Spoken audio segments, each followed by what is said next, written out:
برنامج دعم السكن. هذا البرنامج اللي هو واحد الرافعه تضامنيه نقدروا نقولوا اونيك في ليستوار ديال بلادنا بحمد الله، حيث ان مجموعه العمران اليوم حاضره في تقريبا واحد 60 اقليم عبر التراب الوطني.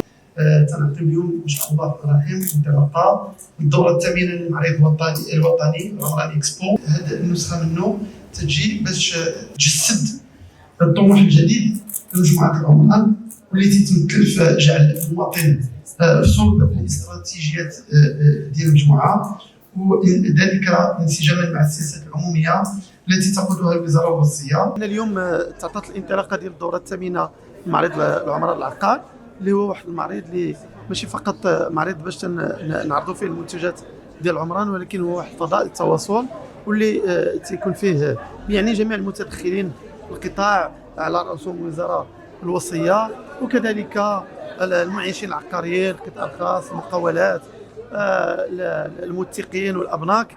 هذا لقاء باش نتقاسموا فيه التجارب والبرامج، خاصه على راسهم البرنامج الحكومي ديال الدعم المباشر للسكن، اللي كما تتعرفوا راكم اشتغلتوا على هذا الموضوع. هو واحد البرنامج ملكي اللي تتقوده الحكومه عن طريق وزاره الاسكان، واللي تيمكن ان شاء الله الرحمن الرحيم مغاربه سواء كانوا مقيمين من الخارج او مغاربه العالم انهم يولجوا لواحد السكن اللي هو لائق بواحد الشروط، يعني بواحد الدعم مباشر من الدوله.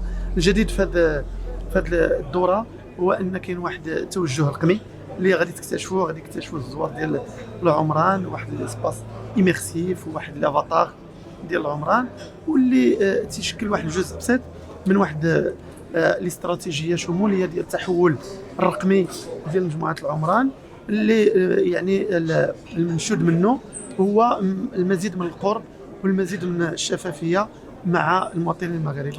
Omran Expo, c'est une occasion effectivement de rapprocher le citoyen avec l'offre de l'Omran et de présenter les avantages et les réalisations aussi d'Am Sakan, un programme qui a été lancé par Majid Mansour et qui a donné beaucoup de résultats. Les gens ils sont satisfaits de par la procédure qui est transparente et qui est très simple.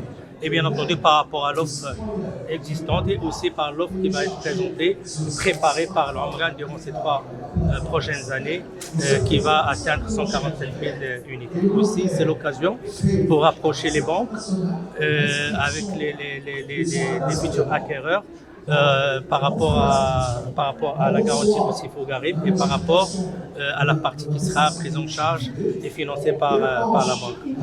Il y a aussi le côté investissement qui est très important, c'est les offres présentées par l'Omran pour les investisseurs, et il y aura aussi un débat par rapport à ce partenariat qui continue, qui existait, qui continue toujours pour bien sûr présenter des offres relativement adaptées aux besoins des citoyens. Merci.